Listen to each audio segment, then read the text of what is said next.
যুগের পরিবর্তনের সাথে মানুষের খাদ্য অভ্যাসেরও পরিবর্তন হয়েছে। মানবজাতি আগের মতো কর্মঠ ও পরিশ্রমী নেই। জীবন যুদ্ধে সবাই ব্যস্ত হয়ে পড়েছে।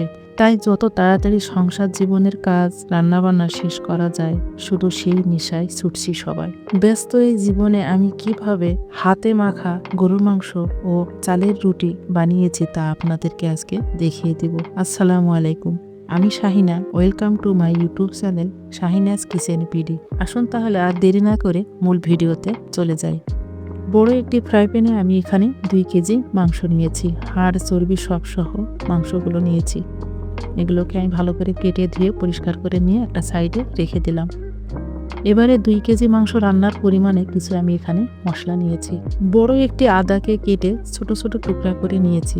8-10 কোয়া রসুন নিয়েছি, 4 টুকরা তেজপাতা, 5-6 পিস দারচিনি, 1 চামচ জিরা, 15-20টা গোলমরিচ, 7-8টা লং, 7-8টা সাদা এলাচ, কালো এলাচ নিয়েছি 3টি, নিয়েছি ছোট্ট একটি জয়ফলের অর্ধেক ও 4-5 পিস জয়ত্রী।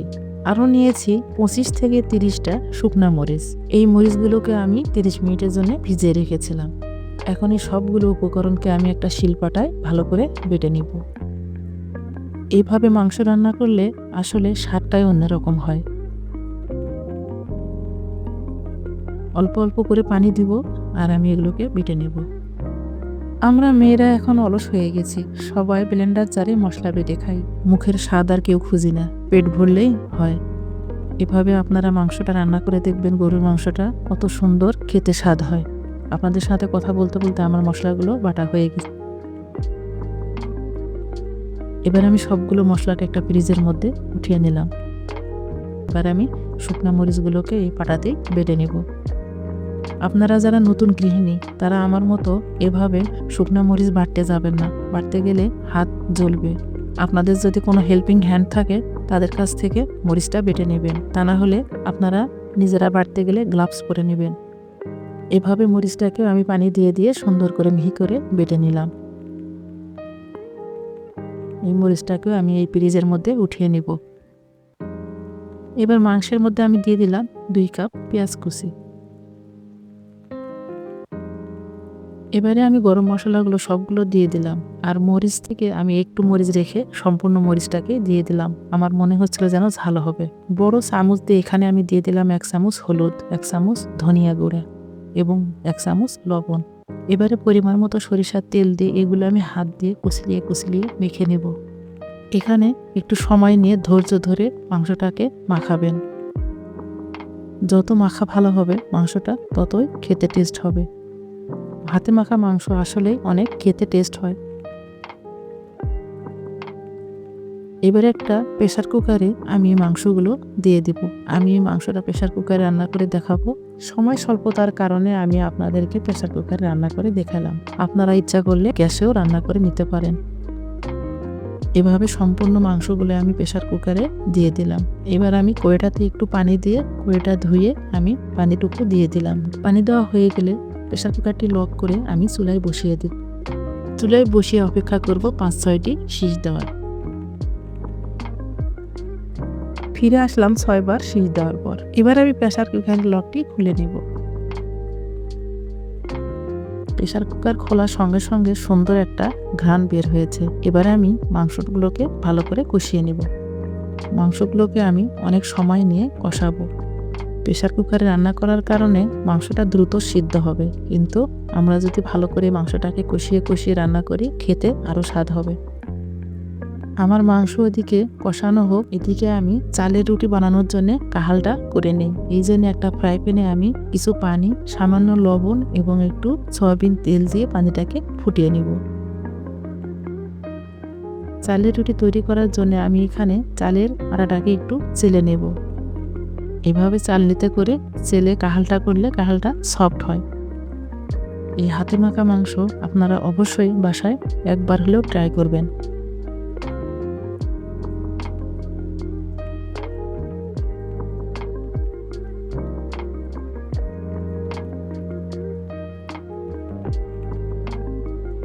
এদিকে আমার পানি বলক উঠে গেছে। এখন আমি এই আটাগুলো পানিতে দিয়ে দেব।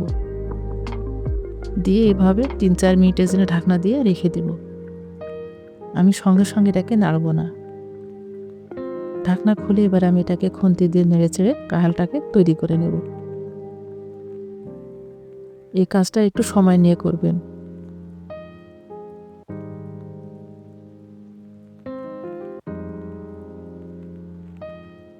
কাঁঠালটা তৈরি করা হয়ে গেছে, এদিকে আমার মাংস কষানোও হচ্ছে। মাংসটা কিভাবে আমি চুলার তাপ কমিয়ে রেখে ভালো করে কষিয়ে নিব। মাংস আমার রান্না করা হয়ে গেছে। মাংসটাকে নেমে রেখে আমি একটা বড় ফ্রাই প্যান চুলায় বসিয়ে দিলাম। ফ্রাই প্যানে আমি তেল দিয়ে দিলাম। এবারে দিয়ে দিলাম কিছু পেঁয়াজ কুচি, দিয়ে দিলাম কিছু রসুন কুচি। এগুলোকে আমি ভালো করে ভেজে নেব। পেঁয়াজ রসুন ভাজা হয়ে গেলে অ্যাড করে দিব হাফ চামচ জোয়ান। এই জোয়ান ব্যবহার করলে মাংস খেতে অনেক টেস্টি হবে এবং এই বাগারের সুন্দর একটা ফ্লেভার আসবে। পেঁয়াজ ও রসুন ভাজা হয়ে গেলে আমি এবার মাংসগুলোকে এখানে ফ্রাই প্যানে ঢেলে দেব। ঢেলে দিয়ে মাংসটাকে নেড়ে চেড়ে আরেকটু ভুনে নেব। দেখুন আমার মাংসটা হয়ে গেছে, কত সুন্দর হয়েছে। এগুলোকে আমি একটা ঢেকে সাইডে রেখে দিলাম। একটা চুলায় তাওয়া বসিয়ে দিলাম। আমি এখানে চালের রুটিগুলো আপনাদেরকে ভেজে দেখাবো। আমি এখান থেকে চালের রুটির কাঁঠালগুলো নিয়ে একটা প্লেটের মধ্যে হাত দিয়ে সুন্দর করে মতে নিয়েছি, নিয়ে ছোট ছোট বল করে নিচ্ছি। এভাবে ছোট ছোট বল করে নিলে সবগুলো রুটি এক সমান হবে। আমি এই রুটিগুলো রুটি মেকারে বানিয়ে দেখাবো। এই জন্য আমার রুটি মেকারে আমি একটা বল বসিয়ে এভাবে চাপ দিয়ে রুটি তৈরি করে ফ্রাই প্যানে বসিয়ে দিলাম। এদিকে আমার রুটি ভাজা হবে আর এদিকে আমার রুটি তৈরিও হবে। এভাবে রুটি মেকারে তৈরি করলে রুটি খুব দ্রুত রুটি বানা যায় এবং দ্রুত ভাজাও যায় এবং রুটির শেপটা সুন্দর গোল হয়। আমরা অনেকেই ভয়ে চালের রুটি বানাতে চাই না, কারণ চালের রুটি বানাতে গেলে অনেক ঝামেলা হয়, ঝামেলা মনে করি। আপনারা এভাবে রুটি মেকারে যদি রুটি তৈরি করেন তাহলে আপনাদের কোনো কষ্টই হবে না এবং রুটিও খুব সুন্দর ফুলকো হয়। এই রুটি মেকারে রুটি তৈরি করতে গেলে একটু তেল দিয়ে কাঁঠালটা করলেই রুটিটা সুন্দর কাঠ থেকে বা রুটি মেকার থেকে উঠে আসে। এই হাতে মাখা গরুর মাংস আর এই চালের রুটি খেতে অনেক মজার। আপনারা অবশ্যই বাসায় তৈরি করে খাবেন।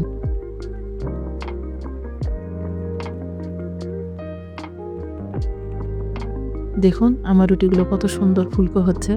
এভাবে চেপে চেপে আমি রুটিগুলোকে সুন্দর করে ভেজে নিয়েছি। চালের রুটি ভাজার সময় কোনোভাবে লাল করা যাবে না, হালকা তাপে সুন্দর করে ভাজতে হবে। এভাবে হাতে মাখা গরুর মাংস রান্না করে যে কোনো মেহমানকে খাওয়াইলে আপনার প্রশংসা করতে বাধ্য হবে। এরকম সহজ সহজ রেসিপি পেতে চ্যানেলটি সাবস্ক্রাইব করে পাশে থাকা বেল আইকনটি অন করে রাখবেন। আমি সবসময় চেষ্টা করি নিত্য নতুন রেসিপি আপনাদের সাথে শেয়ার করার জন্য।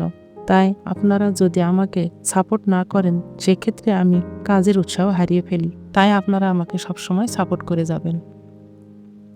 দেখুন আমি সবগুলো রুটি এখানে ভেজে নিয়েছি।